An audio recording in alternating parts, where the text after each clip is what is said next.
Telangana ACB వార్షిక నివేదికను విడుదల చేసింది. 2025లో 199 కేసులు నమోదయ్యాయని వెల్లడించింది. ఇక 273 మంది నిందితులను అరెస్టు చేశామని, వారిలో 176 మంది ప్రభుత్వ ఉద్యోగులున్నారని చెప్పారు.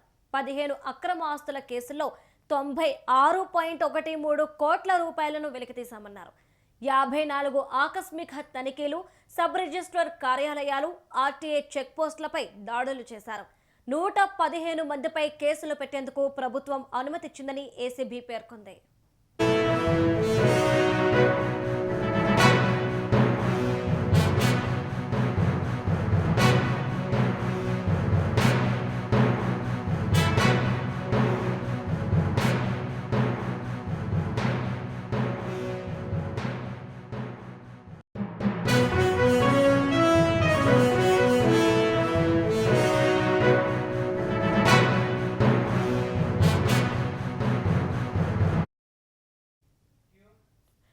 తెలంగాణ ఏసీబీ వార్షిక నివేదికను విడుదల చేసింది.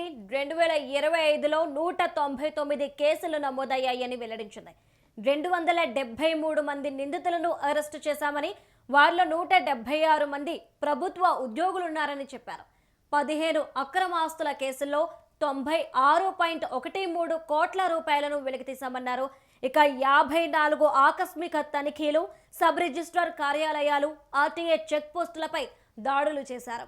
115 మందిపై కేసులు పెట్టేందుకు ప్రభుత్వం అనుమతిచ్చిందని ఏసీబీ పేర్కొంది.